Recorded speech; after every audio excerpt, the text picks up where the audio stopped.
Hello friends, it's Brandy with Shimmerz Paints, and today I'm going to be creating a layout using the gorgeous August Color Kitz. Every time I get a new kit, when I'm flipping through it, I usually go through the pattern papers first, and I try to get my ideas from, or my inspiration from those pieces of paper. And usually I go with my first instinct. Whatever the first idea is that comes to mind is what I try to go with. This time I was a little concerned.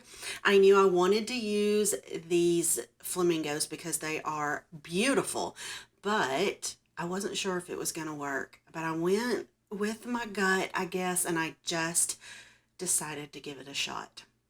So this was my idea. I was afraid that by the time I got them cut out, I wouldn't be able to actually get their necks wrapped around each other the way I wanted them to be, but it worked out beautifully, and I'm really happy with the way that looks. So even though really at this point I don't know what else I'm going to do, I wanted to go ahead and get those glued together so that I could work with them as one piece. Now, I saw this piece of paper, so I decided to just cut a circle in it and have these flamingos sticking out of it like this. And when I'm looking at this, I'm still second guessing myself because I don't usually create super duper busy layouts like this, but I couldn't help myself.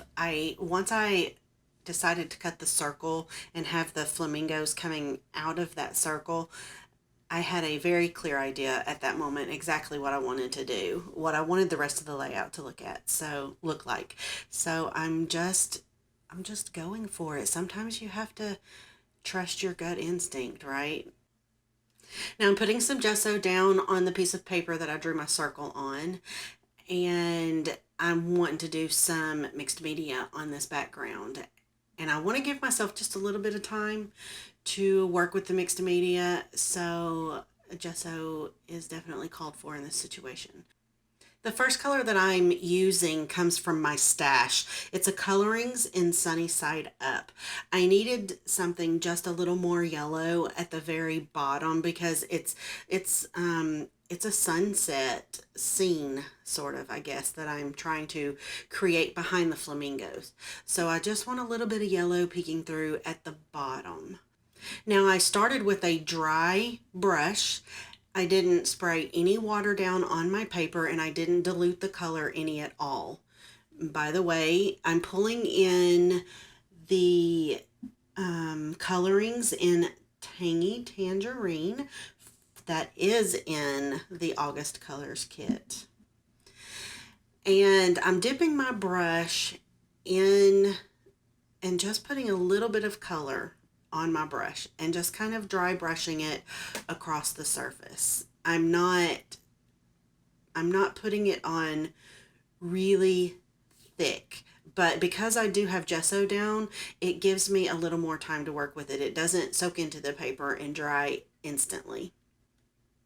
And next up, this is a Creamies in the color Trippin' in the Tropics that comes in the kit.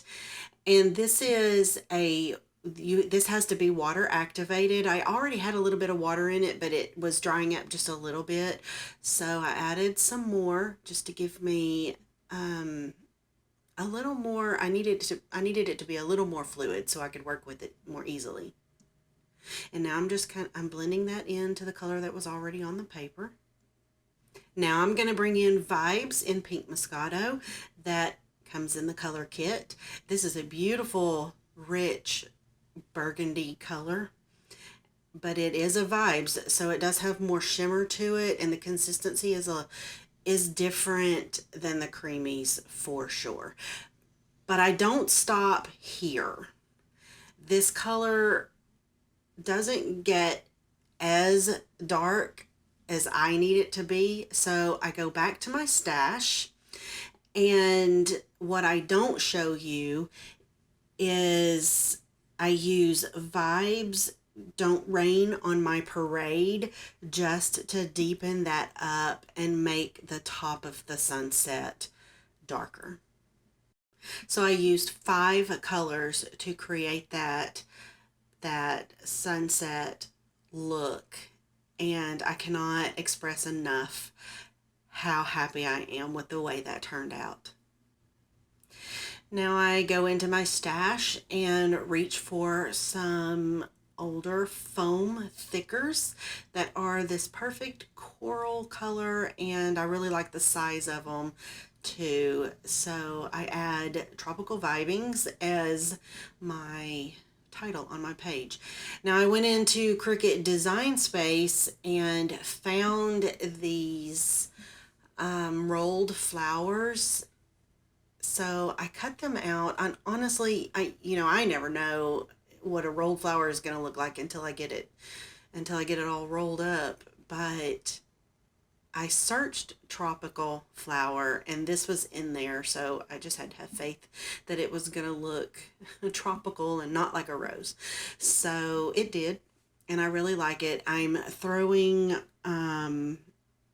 colorings in Tangy Tangerine on first, and then I'm going to come back in for the outside edges, which is actually the inside of the spiral right now, but the outside edges of the flower, and I'm adding in some more of the creamies in Trippin' in the Tropics. It's a very subtle darkening, sort of, it's harder to tell on camera, but you can see it pretty well in person.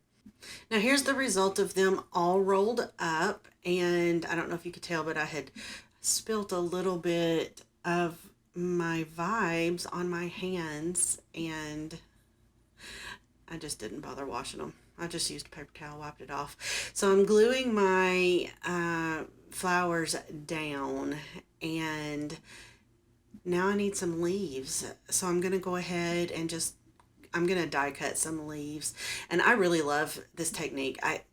I like doing this a lot because I get exactly the color that I want when I'm not relying on my pattern paper or cardstock to die cut pieces out with.